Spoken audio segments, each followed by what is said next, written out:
DJ Jitendra राज महुआ Darbhanga.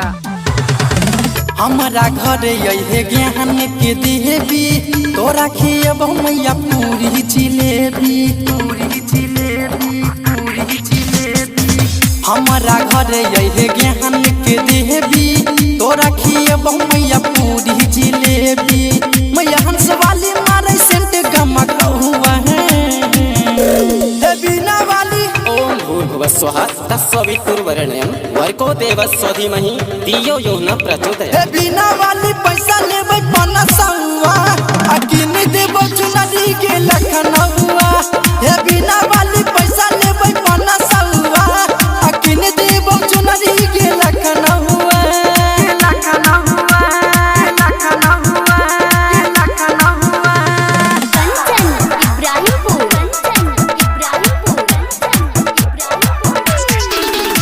DJ Jitendra राज महुआ दरभंगा।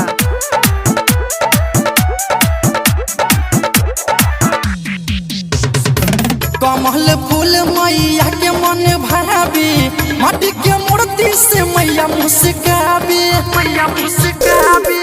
कमल फूल मैया के मन भावे माटी के मूर्ति से मैया मुस्कावे। मिटवल शादी के देबो चमक हुआ बिना वाली। ओम सरस्वत्यै धीमहि ब्रह्मपुत्रै धीमहि तत्रो देवी प्रचोदयात्।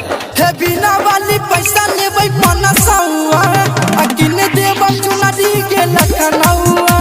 हे बिना वाली पैसा लेबै बनसौआ अकिन देबो चुनरी के लखनऊआ लखनऊआ लखनऊआ लखनऊआ।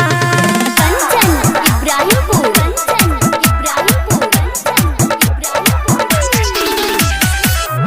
TS recording studio Darbhanga.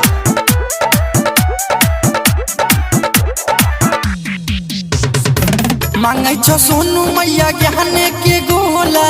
हे बिना वाली ये तू हमारा टोला तू हमारा टोला। मांगे छो सोनू मैया ज्ञान के गोला। हे बिना वाली ये तू हमारा टोला। लाइटर सावरिया लिखे गाना झमक हुआ डीजे जितेंद्र राज दरभंगा। मांगल्ये शिवे सर्वाधि साधिके सर्वन त्र्यंबके गौरी नारायणी नमस्तुते। हे बिना वाली पैसा लेबै बनसौआ अकिन देबो चुनरी के लखनऊआ। हे बिना वाली पैसा लेबै बनसौआ अकिन देबो चुनरी के लखनऊआ लखनऊआ लखनऊआ लखनऊआ। TS recording studio Darbhanga.